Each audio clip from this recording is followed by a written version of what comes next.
নমস্কার, শুভ বিজয়া। সকলে কেমন আছেন? বাঙালির তো ১৩ মাসে ১৩ পার্বণ। তার মধ্যে একটি হচ্ছে দুর্গাপুজো। আর দুর্গাপুজোর ১ মাস পর্যন্ত আমরা সবাইকে শুভ বিজয়া জানিয়ে থাকি এবং বাড়িতে যারা আসেন মিষ্টি নোনতা তাদেরকে দেওয়া হয়, কিংবা আমরা কোথাও গেলে আমরা সেখানে পাই। তেমনই একটা নোনতা রেসিপি আজ আপনাদের সাথে শেয়ার করব। বাড়িতে বানিয়েছিলাম মুচমুচে স্বাদের নিমকি।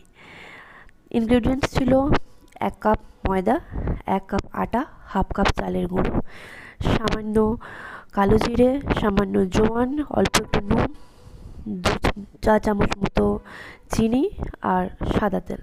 সবটা ভালো করে মিশিয়ে নিতে হবে।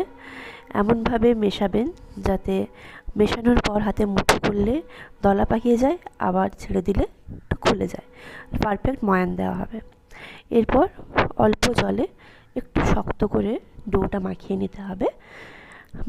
মাখানো হয়ে গেলে ১০ মিনিট থেকে ১৫ মিনিট আমরা ঢাকিয়ে রেখে দেব।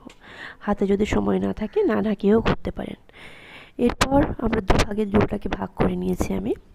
একটাতে নারকেল কোড়া দিলাম না, আর একটাতে, এটা বলতে পারেন অপশনাল, আমি নিজে এক্সপেরিমেন্টাল রেসিপি হিসেবে নারকেল কুড়োটা এখানে অ্যাড করে দেখলাম, তাই দুটো পার্টে ভাগ করে নিলাম। এবার গ্যাসে কড়াটা বসিয়ে তেল গরম করতে দিলাম, গ্যাসটা একটু কমিয়ে দিলাম। এবার নিমকিগুলো তো বেলে নেওয়ার পালা, কেটে নিতে হবে। তো যেহেতু আমার কাছে কোনো ক্যামেরা স্ট্যান্ড নেই, তাই আমি ওই বেলাটা আপনাদের দেখাতে পারছি না। বেলার পর এবার বেলে নেওয়ার পালা। বেলে নিয়ে নিমকির শেপ যেভাবে হয়, ছোটো ছোটো নিমকি আপনারা সবাই জানেন, রম্বসের আকারে আমরা কেটে নিচ্ছি। এবার সাইড থেকে যে আনইভেন পার্টগুলো আছে ওগুলো আমরা বাদ দিয়ে দেব। কেটে নেওয়ার পরে আটা বা ময়দা একটু ছড়িয়ে নিলে সেটা সেপারেট করতে নিমকিগুলো সুবিধা হয়। এবার চেক করে নেওয়ার পালা, কড়াইতে তেলটা গরম হয়েছে কিনা। তার জন্য আপনারা যদি হাত দিয়ে চেক করতে না পারেন, একটা নিমকি ফেলে দেখবেন। যদি ঠিকঠাকভাবে ফুলে যায় কিংবা আওয়াজটা সেভাবে আসে, আমরা তো সবাই বাড়িতে তেলে ভাজা ভেজে থাকি, আমরা বুঝতে পারবো।